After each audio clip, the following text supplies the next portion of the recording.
latest weather, traffic, and news updates online at 560theanswer.com. Now, from the Signature Bank Studios. Only the biggest stories, only the biggest guests, and only the biggest opinions. This is AM 560, The Answer. All right, good Monday morning. Amy Jacobson here, Jim Urio in for Dan Proft. Thank you so much for coming in. Pleasure. Every time you come in, too, there's always big stories. Big stories. I mean, did anything happen over the weekend? No. We've been talking about it all morning. We will get back to it at 7 a.m. With more information about what is next and how Iran will retaliate if they do it all. We'll wait and see. But now we're going to switch gears a little bit and talk about what happened 5 years ago. Can you believe it was 5 years ago this week when the two Columbus statues were taken down by well-organized groups, Antifa groups, who slipped into black outfit, had black umbrellas, and were storming the statue in Grant Park and throwing rocks and bottles, everything they can. My friend that works at 19 was up there. And it looked like a war zone. He said it was. One police officer lost vision in his left eye by getting hit in the face. And they were trying to retreat, but there was nowhere to go because they were surrounded. Yeah. It was such a black eye on the city and on Mayor Lightfoot and Superintendent Brown, and shame on them. Yeah. So what did she do? A few hours later, she toppled the statue, took it down, then took down the other one in Little Italy. I'm sorry, am I getting it right? Little Italy. It's still called Little Italy. I'm Swedish. No, right, yes. But here's one of the protesters. Yeah. So when we say, who do you serve and who do you protect? Today it is a statue, and every day it is a statue over black and indigenous lives, and that is not okay. And Italians, you guys are pretty vocal. They were trying to. Do they know the history of Columbus Day and Columbus and how? No, they see him as a rapist and somebody who stole land from others instead of finding North America in the United States. I don't know how to respond to that part. But remember that there was an incident, I believe it was in New Orleans, where 11 Italian Americans were lynched. Because I mean, Italian Americans were not. There was racism against them, not against the Italians, against the Irish. Of course, yeah. My mom still, she didn't. I think it was Kraft. I'm not sure. She still wouldn't buy from them because when her grandfather went to apply there, it said no Irish need apply, and so she's tried to not buy for them the rest of her life. So it was a real thing. Wow. So, but yeah, so that's why Columbus Day was kind of given to the Italian Americans to kind of bring down the temperature a little bit. Again, we don't know what the black community has gone through at all, but even growing up in where I grew up in the 60s and 70s, people did look down at you like you were some sort of, can I say Dago's on air? Yeah, I don't think that's protected. I'm Swedish. I'm neutral, man. We stay out of this stuff. George Carlin has words you can't say on air, but I don't think Dago's is one of them. But we were looked that way in the Palatine and Inverness area, which, by the way, we had no problem with at all. We were always like, lock up your daughters. Did you embrace it? The Dagos are here, right? Yes, we were fine. And when I say we, people listen, I'm from a family of 6 boys and a girl, and we grew up on a street that had other Italian families too, but it was a real thing. And you guys stick together, but I'll tell you, sure do. My best friend, she's Italian. If you have anything remotely going wrong in your life, who's there? Oh, shit. Yeah. The Italians and the Greeks. Oh, yeah, no doubt about it. Oh, they're there. Yeah, they're like, and they, even if they haven't talked to you in a few years, they're the first ones to call you. How can I help you? What do you need? Well, let's make sure that we put that in perspective, too, because the Italians are hoping that someone needs to be taken care of. Because Italians want to fight somebody all the time. It's been that way for years. And it's like, who's giving you our time? I'll take care of it. Well, this is a soundbite from 5 years ago calling for an end to the violence. This violence, stop this destruction in Chicago. We never took it in this town. These people, these protesters are just coming in and acting uncivilized. And we want peace. We want peace.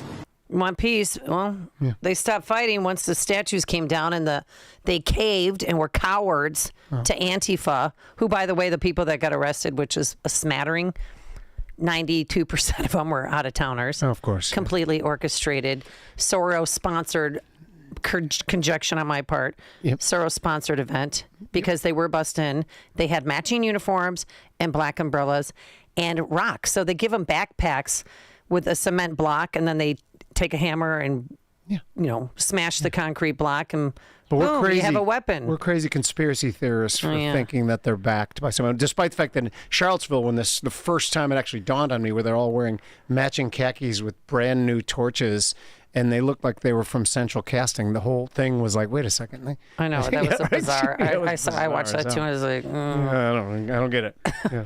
All right, well, let's welcome back to the program Ron Onesti, president of the Joint Civic Committee of Italian Americans and the National Italian American Sports Hall of Fame. I've actually been there.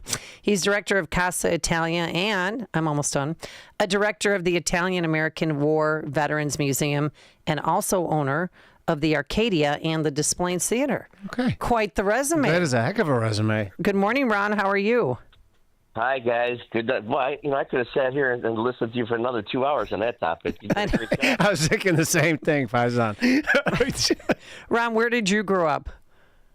I'm from Taylor Street, Chicago's original little Italy. Oh, so you had a bunch of compadres there on your street. So you know what Jim's talking about when he talks about his childhood? Absolutely. And it's really interesting where you guys are covering the history of everything. And the whole Columbus thing, we all have varying opinions on Columbus itself. But as Jimmy alluded to, or very accurately alluded to, is in 1891 there was those 11 Sicilians that were actually lynched in the largest lynching in American history. Oh, wait, Sicilians? I thought they were Italians. That's a joke. I'm kidding. I love my Sicilian friends. You're going to start that again? We're going to start that again. Okay, sorry. People. Yes. But that's what happened, and then to pacify the Italians, President Benjamin Harrison gave us a Columbus Day in 1891, which happened to be the 400th anniversary 1892, of Columbus's voyages, and also the Chicago World's Exposition. And that was part of the one of the things that people don't realize also. These statues are actual relics from the Chicago World's Fair. The one in Grant Park was from the 1933 Century of Progress World's Fair, and the one in Arrigo Park was from the 1892 World's Fair. Wow. I have a ring from my great-grandmother from the 1892 World's Fair. That's because her father, my great-great-grandfather, bought it for her when she graduated high school, which was a big deal. But anywho, I had put something Swedish in there. So are you think of it like I do, like Columbus the person, flawed, not flawed, of course, but that's not what it kind of stands for. It was a peace offering to the Italian community that had suffered some injustice here. So it's more of a metaphor than it is the person. Is that a good way to describe it in your mind? That's a great way to describe it. There's hundreds and hundreds of references to Columbus around the country. Very few, if any, really represent the whatever the man did or accomplished.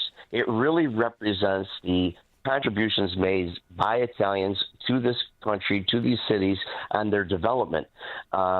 It's something that has come to really represent something for the Italians themselves. It's immigration, and when immigration is such a buzzword these days, it's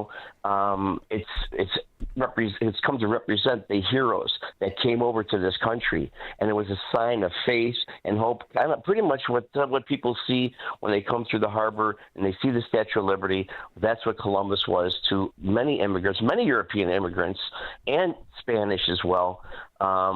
Faith, hope, welcoming arms to this great country. That's what it represented. Well, but then some people claim he was a rapist and yada. I mean, I don't know.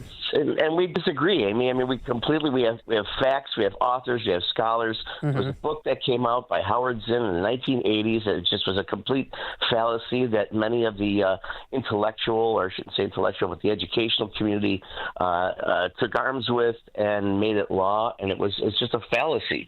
And but again, the big thing here is that people have varying opinions. You may not agree with our opinion, but this is something we believe very strongly in. It's very important to our community. It should be respected the way anything in other communities would like to be respected, and that's where we're lacking here. Yeah, no, I see your side because there's a lot of fake news out there. And remember during the Me Too movement, Jimmy.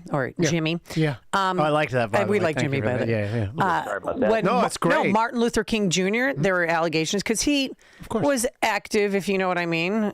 And he even admitted that he cheated on his wife, but they were about to cancel him.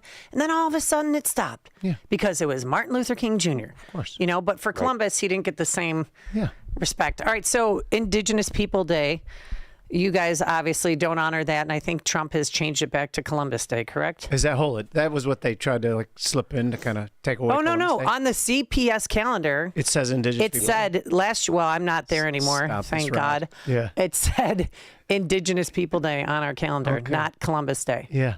And by the way, I've never, I had nothing to do with the Indigenous people. They all seem wonderful to me. I don't feel I owe them much of a debt personally, but I don't celebrate Indigenous People Day. No, You Italians know what? don't. The thing about that is Indigenous Peoples Day, 3 incarnations already existed, and it's not that we don't believe they should have their day. Sure. We celebrate them, of course. Yeah. But the point here is there's 364 other days last time I checked, and they had to have that day. So it was obviously more about canceling Columbus than adding Indigenous people. And you know what? An interesting thing that I found last year we did in order to kind of bridge the gap and create brotherhood and sisterhood. I invited members of 5 tribes, Apache, Navajo, from around the country to join us in the parade. And, so many came in their full regalia, and they marched, and they danced, and they spoke about anti-wokeness, and they spoke about anti-cancel culture, and they'd say, you know what, we don't want our baseball team's names to be changed. We want to celebrate our heritage. And you know what? We don't care about this guy who lived 600 years ago. We've got education problems, drug problems, economic development problems, land acquisition problems. Who cares about Columbus?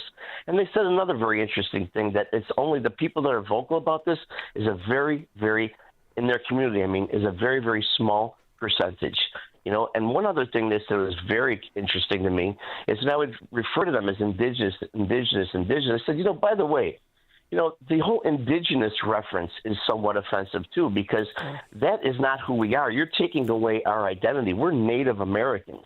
Oh. Indigenous could be Spanish, could be this, that, but please refer to us as Native Americans, not indigenous. And I'm like, oh, there's an education. Yeah. All right. So the big question is, where are the statues? I know we kind of touched on this when John Cass was filling in for me, which I ended up coming to work. But where are they? Are they still in storage?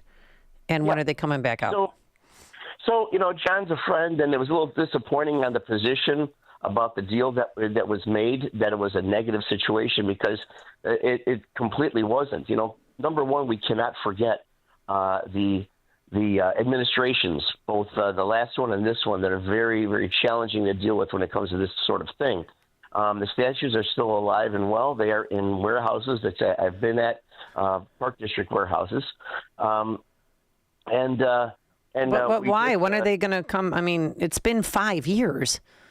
Right. Well, it took, first of all, a lot of it was, was post-COVID and wasn't the number one thing on everyone's list to discuss, number one. Number two, the city has been very slow, and they didn't want to agree to anything. But, I filed the lawsuit, and the lawsuit was being honored, and so it had standing by the judge, and he urged settlement conferences. We had about 5 of them, and finally worked out a deal because they said it was a no-starter. If we want to bring it back to where it belonged, because that's what our goal is, and we will achieve that goal ultimately, with any type of administration alterations.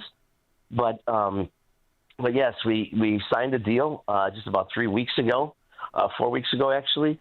And what it was is that they're going to give me the statue, which is going to be an on-loan thing. The statue, the city still owns it. And that's what people have to understand, too. The city owns those statues. And, they could do anything. They could melt it down and make Christopher Columbus keychains out of it if they want. And to have it in our possession is, a really, really big deal. That was goal number one. And, something the city of Chicago doesn't have, and many other cities, New Orleans, L.A., New York, they don't have an Italian-American museum that talks about the immigration, what Italians did to develop this great city. So we're putting one of those up. It's called the Chicago Museum of Italian Immigration on Taylor Street, and that was the deal. I would get the statue, we'd put it inside because they were hiding behind the whole state safety issue. So we're getting that, and we put it up, and we're just doing all the interior and exterior right now as far as the bricks and all that kind of thing. And that's the deal. So we put up this museum, we get the statue, we're able to celebrate it, and then whatever happens as future administrations come in may happen. So are you getting the one that was at Columbus or the one that was in Little Italy at the town square there? The Little Italy in Arrigo Park is the one that I had because I was able to find from 1968 to 73 the documentation and the contracts that our community, our organization actually paid for the renovation and the replacement of the statue and the construction of the Columbus Plaza that's Arrigo Park. So, and that was the deal. That was a little fine print that we found that, the city cannot alter the location or the situation of the statue and the piazza without the express written consideration of our organization. Now, And during so your they- lawsuit with the city, sorry for interrupting, but kind of up against the please. clock here. Mayor Lightfoot, that's when didn't she say that she has the biggest, she's not worried about you or the Italians because she has the biggest schlong in Chicago? Yes, she did, but Well, is there audio of that anywhere? No, there isn't, but it is in writing because they have to document every telephone call, and we were on that call, and it was really tough. But the good news is she has the biggest schlong. We have the bigger testicles, let's say.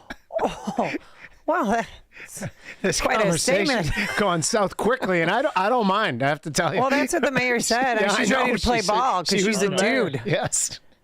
You can't make it up. What she said, you can't. Saturday Night Live writers. Oh, couldn't have no written doubt it. Okay, about can it. you give us verbatim what she said again? Can I? Well, I know. Justin, are you ready for the dump button? Well, yeah, but change that Yeah. word with another word. All right, fine. Okay, here we go. She said she was speaking to the attorney for the Park District at the time that allowed me to get the statue, to renovate it, to put it in the parade. And she said, "Are you even an attorney? Why would you kowtow to these Italians? What do you have? You guys get together and compare schlongs?" Because let me tell you something. She was there. She saw it. She said, "I'm the mayor of the city of Chicago. I've got the bigger schlong." Wow. But she didn't say that word. She said a different word. Wow. Yeah, she said Richard. Okay. Oh, my God. And what was their reaction? Well, Did everybody stand down, so to speak, believe it. after that? Well, yeah. I mean, how do you respond to that? Like, the first thing that comes to mind, like maybe she does, he does, or whatever. I don't know. It's confusing. All right, Ron, I want to come visit your Italian American Museum. When is it going to open up, do you think? Yeah, so right in the middle of construction, we moved it to another Little Italy in Chicago. We're proud to have several on Harlem Avenue between Belmont and Addison. We look forward to the building being completed right around Columbus Day in October. All right. Well, we'll have you back on before that. One quick question. What's your go-to restaurant at Taylor Street now? I mean, mine used to here be we go. Rosal's, but it closed down a couple of years ago. Where's your go-to restaurant? Well, I'll tell you what, the good news is Rosebud's coming back. They just made the announcement, and they're going to be reopening, so that's going to be the place to go. All right. See you there. Wow. All right. Thank you so much, Ron Onesti. You can follow him on Twitter at Ron Onesti. And always a pleasure. Thank you so much for joining us. Amy, so nice to talk to you as always. Jimmy, take it easy, buddy. Thank you, too. Capiche. The stories you need to know to start your day. This is Chicago's Morning Answer on AM 560. The Answer. It's Uncle Sam, and he wants some of your retirement money. Like it or not, you're going to owe taxes on your 401k. The good news is you may be able to reduce your tax bill with some strategic planning. Scott Tucker and the team at Scott Tucker Solutions are here to help. You'll work together to craft a plan that's designed to help make sure you don't pay a penny more than you should. Taxes are historically low right now, and we all know they probably won't remain this low forever, so call Scott Tucker and the Scott Tucker Solutions team before this tax-saving opportunity is gone. 847-474-3888 or go to 560retirement.com. It's time to preserve the retirement you deserve without giving more than necessary to your